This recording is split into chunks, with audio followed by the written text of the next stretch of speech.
melihat ribuan orang antri untuk mendapatkan pekerjaan yang baru-baru ini di Jababeka, Bekasi?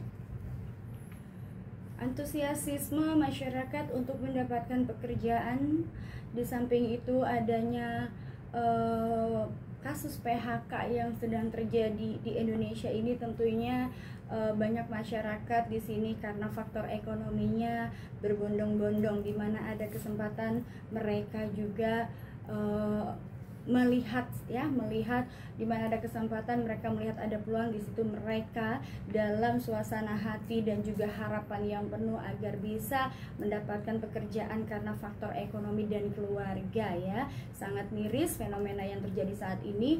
Ada harapan, namun di sini juga ada berbagai macam yang namanya kegelisahan serta keputusasaan ya.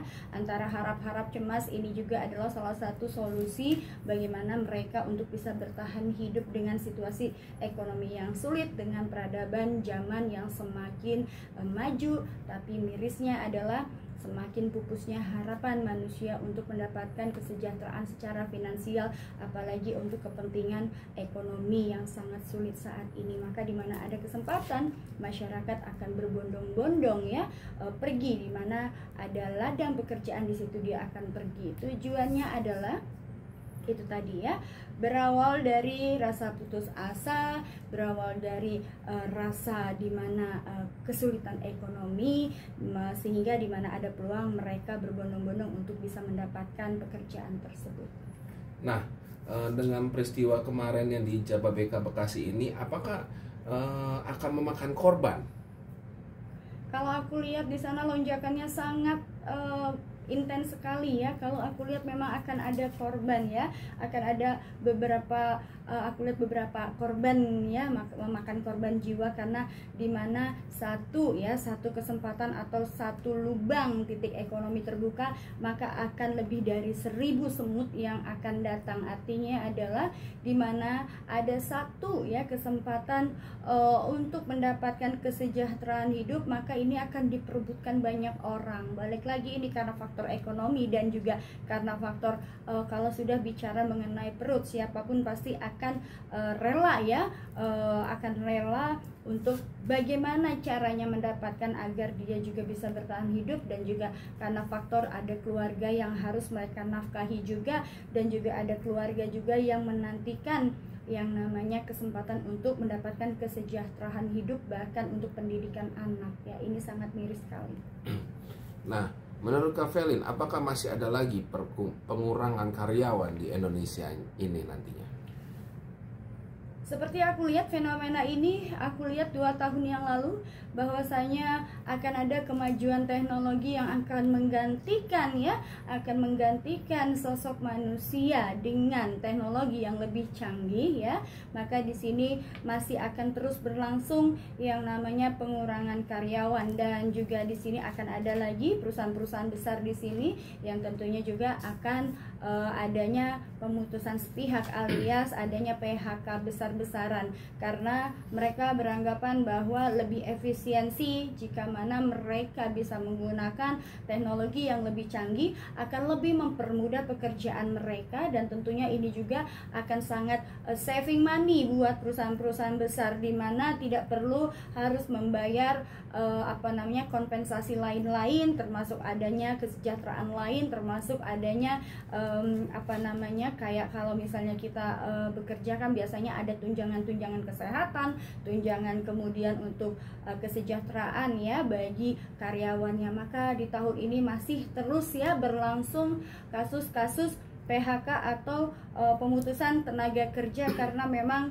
tujuannya adalah untuk menggantikan tenaga manusia ini dengan tenaga yang lebih canggih. Tentunya bagi perusahaan-perusahaan besar ini akan sangat menguntungkan dan sangat menghemat sekali, tapi bagi masyarakat kita khususnya ya dalam ekosistem manusia, ini adalah suatu pembunuhan baik secara mentally maupun secara faktor ekonomi, dan yang menjadi korban adalah keluarga. makin sempitnya ya. Makin sempitnya pekerjaan dan peluang pekerja bagi masyarakat ini juga semakin banyak juga masyarakat yang nantinya akan mengalami down secara psikis, bahkan secara mental. Dia akan semakin akan banyaknya kasus-kasus karena faktor mentally dan juga karena faktor ekonomi ini, banyak kasus-kasus depresi yang akan terjadi di Indonesia. Pada akhirnya banyak juga dan meningkatnya juga kasus perceraian, bahkan di sini banyak orang-orang yang akan kelaparan, aku lihat. Nah, bagaimana seharusnya tindakan pemerintah melihat polemik ini? Kalau menurut aku dan kalau aku boleh memberikan pendapat untuk pemerintah, bahwasanya apapun itu baik ya, secara ekosistem harusnya pemerintah itu akan lebih adil ya dalam pengawasan bidang struktur ekonomi terhadap masyarakat. Seharusnya ini kalau aku boleh kasih saran ya, pemerintah mendahulukan kesejahteraan masyarakatnya dibandingkan kepentingan-kepentingan orang-orang lain yang memang sudah memiliki ya standar ekonomi yang memang sudah sukses ya. Dan ini juga akan menjadi suatu polemik besar untuk pemerintahan dan kesejahteraan masyarakatnya. Ini adalah suatu dilema bagi pemerintahan juga, karena memang kita lihat juga bahwa sekarang ini dimana teknologi semakin canggih, bahkan penerapan teknologi yang semakin canggih ini akan membunuh karakter manusia itu sendiri dan akan menjadi kehancuran suatu negara. Karena apa? Akan semakin merebaknya kasus-kasus kemiskinan, bahkan juga akan adanya yang namanya kualitas pendidikan ini semakin berkurang karena mereka akan digantikan dengan sistem robotik yang tentunya ini juga akan memakan korban jiwa. Dalam arti korban jiwa adalah banyak manusia ataupun ya di sini ekosistem manusia yang akan rusak secara mentally, yaitu banyaknya depresi, dan juga secara faktor perekonomian mungkin ini akan semakin lebih maju dan akan semakin lebih besar keuntungannya. Hanya saja balik lagi semua ini bisa diatur kalau pemerintahnya bisa belajar untuk bijaksana dan melihat kepentingan rakyatnya. Otomatis kalau aku boleh bilang juga di sini harus bisa merealisasikan dan memberikan kesempatan dan membela rakyatnya daripada kepentingan orang-orang atas yang memang mereka memiliki standar ekonomi yang kalau menurut aku sudah cukup sukses ya. Artinya di sini balik lagi peran penting pemerintahan itu sangat penting sekali bagi ya kelangsungan ekosistem manusia dan perekonomian berjalan dalam bangsa negara kita ini. Nah, apakah ini juga dampak dari permainan politik pemerintah juga berimbas kepada rakyat kecil?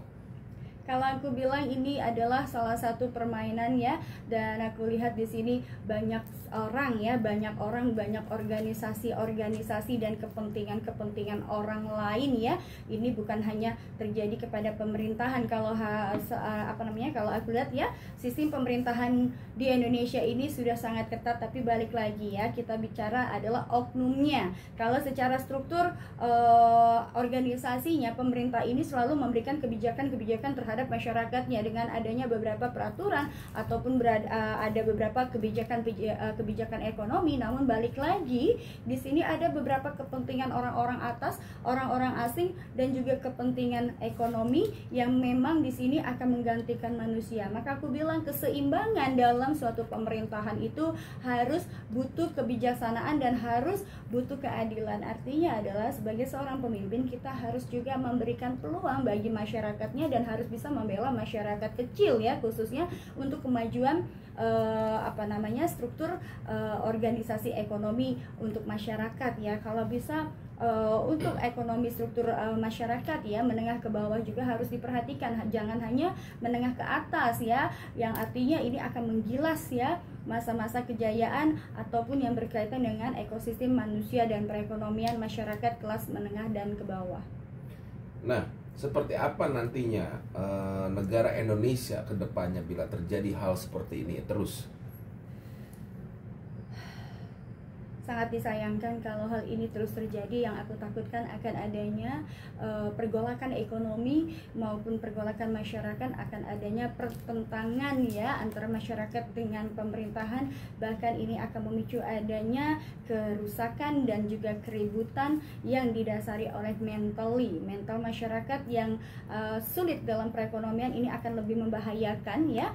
Dan juga di sini akan adanya yang aku takutkan akan terjadinya kasus-kasus di tahun 1998. Ini yang aku takutkan, karena yang aku lihat di sini adalah bahwasanya ada orang-orang atas dan juga orang-orang pengusaha besar yang memang berperan penting, dan juga di sini kalau aku lihat ya atas kepentingan dia juga ya, sehingga pemerintah juga di sini. Maka aku bilang peran penting pemerintah sangat penting sekali ya untuk bisa membela rakyatnya, karena suatu negara akan hancur kalau masyarakatnya juga di sini tidak bisa mendukung pimpinannya. Maka di sini tugas seorang pemimpin itu sangat berat, bahkan juga di sini harus bisa memberikan keseimbangan kepada alam semesta dan juga kepada ekosistem masyarakat khususnya, karena biar bagaimanapun negara besar tanpa masyarakat kecil maka itu akan menjadi suatu kehancuran. Oke, terima kasih Kak Ferit. Sama-sama.